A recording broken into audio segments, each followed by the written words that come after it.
Masa aksi demo di depan gedung DPRD Medan, Sumatera Utara terkait dengan kenaikan tunjangan anggota DPR masih bertahan. Aksi demo ini masih dijaga ketat oleh pihak kepolisian agar tidak terjadi kericuhan.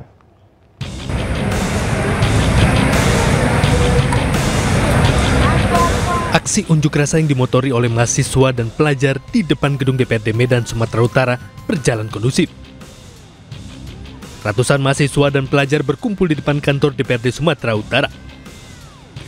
Mereka menutup akses jalan Imam Bonjol dan membakar ban bekas sebagai simbol protes hingga membuat kawasan tersebut ditutup sementara. Sampai saat ini ratusan bahkan ribuan massa yang terdiri dari mahasiswa dan masyarakat masih bertahan di persimpangan menuju kantor DPRD Sumatera Utara. Aksi protes ini karena kenaikan tunjangan mewah anggota DPR. Sementara polisi melakukan pagar betis lengkap dengan tameng dan mobil anti huru-hara, menutup total badan jalan menuju gedung DPRD Sumatera Utara. Dari Medan, Sumatera Utara, Bobi Pakpahan, Ayunus melaporkan.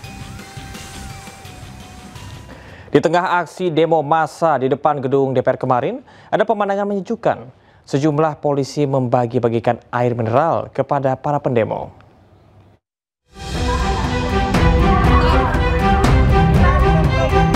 Sebanyak 1.250 personel kepolisian diterjunkan untuk mengamankan aksi unjuk rasa di gedung MPR DPR RI.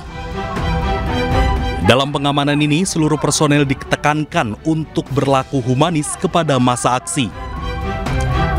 Salah satu bentuk aksi humanis yang dilakukan oleh petugas kepolisian dengan membagikan air minum sebagai bentuk kepedulian terhadap massa aksi yang tengah menyampaikan pendapat di Jalan Gerbang Pemuda pada Senin sore.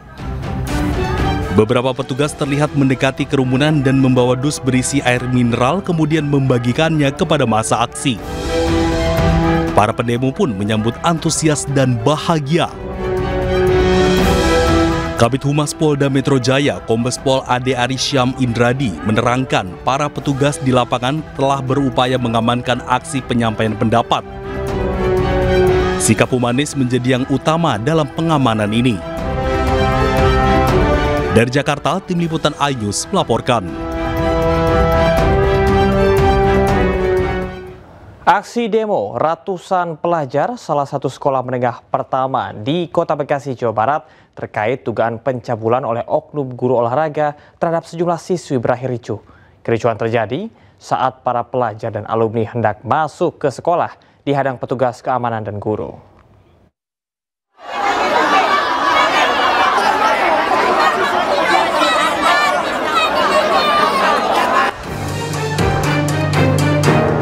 Kericuhan pelajar dan alumni dengan petugas sekolah terjadi di sebuah SMP di Kota Bekasi, Jawa Barat. Ratusan pelajar memaksa masuk ke dalam sekolah untuk bertemu dengan JO, oknum guru olahraga yang diduga melecehkan sebuah siswi sekolah ini. Namun aksi para pelajar ini terhalang oleh petugas sekolah dan beberapa pelajar diamankan karena dianggap sebagai provokator. Selain melakukan aksi di depan sekolah, para pelajar dan alumni juga menutup akses jalan di depan sekolah hingga tidak dapat dilintasi oleh warga sekitar. Keributan ini selesai setelah pihak sekolah melakukan mediasi dan mengizinkan perwakilan alumni dan pelajar masuk ke dalam untuk berdiskusi. Aksi unjuk rasa ini sebagai bentuk dugaan pelecehan yang dilakukan oleh oknum guru olahraga. Para pelajar dan alumni menuntut sekolah memecat oknum guru tersebut. Alumni yang merasa jadi korban, silakan untuk datang ke DP3A, ditunggu mulai besok jam 9 untuk membuat pernyataan, kan gitu. Segala sesuatunya harus ada bukti tertulis, tidak bisa ngaku dengan cuma omongan aja, gitu sih. Sebenarnya dari kami juga tadi itu minta koordinatornya untuk yuk sini ada berapa orang. Kalau ada yang merasa dilecehkan, yuk saya siapkan kertas dengan pulpennya, tapi malah nggak ada yang berani menulis juga. Meski demikian, pihak sekolah memberikan kesempatan pada para korban untuk memberi pernyataan yang akan diproses sesuai dengan ketentuan. Dari Bekasi, Jawa Barat, Rahmat Hidayat, iNews melaporkan. Puluhan pelajar di Cirebon, Jawa Barat menjadi korban editan foto porno menggunakan teknologi AI. Para pelaku yang juga merupakan siswa SMA menjual foto porno hasil rekayasa untuk bermain judi online.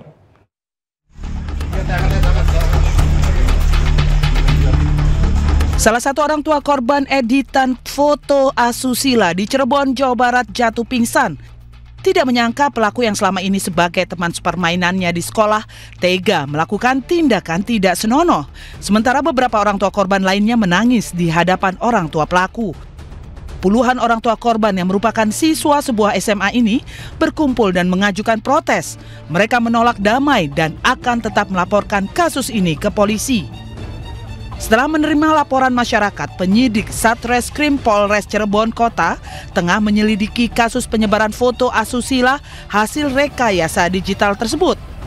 Saat kita lakukan penyelidikan terhadap terduga pelaku kemarin juga, itu ya diambilnya wajah rekan-rekan korban, adik korban dipakai dengan badan ataupun postur yang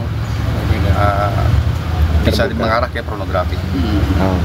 Berarti sekarang status penyelidikan? Masih penyelidikan, masih pendalaman, karena kita masih menunggu korban-korban lain yang ada yang mohon waktu juga, ada yang masih kendala dengan jam sekolah atau jam lesnya juga gitu. Sebelumnya, sejumlah pelajar menjadi korban manipulasi foto. 3 pelaku menggunakan teknologi AI, membuat foto dan video porno menggunakan wajah para korban. Foto dan video kemudian dijual dan uangnya digunakan untuk bermain judi online.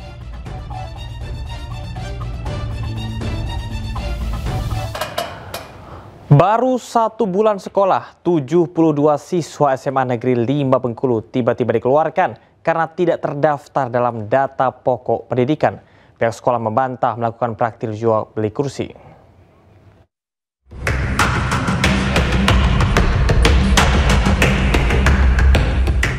...72 siswa dari SMA Negeri 5 Bengkulu tiba-tiba dikeluarkan secara sepihak dengan alasan tidak terdaftar dalam data pokok pendidikan. Padahal para siswa telah mengikuti kegiatan belajar selama sebulan penuh. Orang tua siswa menemui berbagai pihak, mulai dari pengacara hingga DPRD Bengkulu. Hasil pertemuan, 30 siswa memilih pindah sekolah, sementara 42 siswa lainnya bertahan dan menuntut kejelasan. Menteri Pendidikan Dasar dan Menengah Abdul Muti memastikan Dinas Pendidikan dan Kebudayaan Provinsi Bengkulu telah memfasilitasi penyelesaian masalah ini. Kita selesaikan dengan Dinas Pendidikan Provinsi Bengkulu dan alhamdulillah juga mereka sudah kita berikan kesempatan belajar di SMA negeri yang lainnya. Jadi kita berusaha sesuai dengan aturan yang kita buat, daya tampung maksimal itu adalah untuk menjaga kualitas pembelajaran, sehingga memang jumlahnya tidak bisa kita tambah dan ada sekolah negeri yang lain yang juga siap menampung mereka. Sebelumnya pihak sekolah membantah melakukan praktik jual beli kursi. Sementara Dinas Pendidikan akan menyalurkan siswa ke sekolah negeri lain. Posko pengaduan pun dibuka hingga 31 Agustus agar siswa terdampak segera mendapat sekolah pengganti. Dari Bengkulu dan Surabaya, Endro Dwirawan, Yuda Prawira, iNews melaporkan.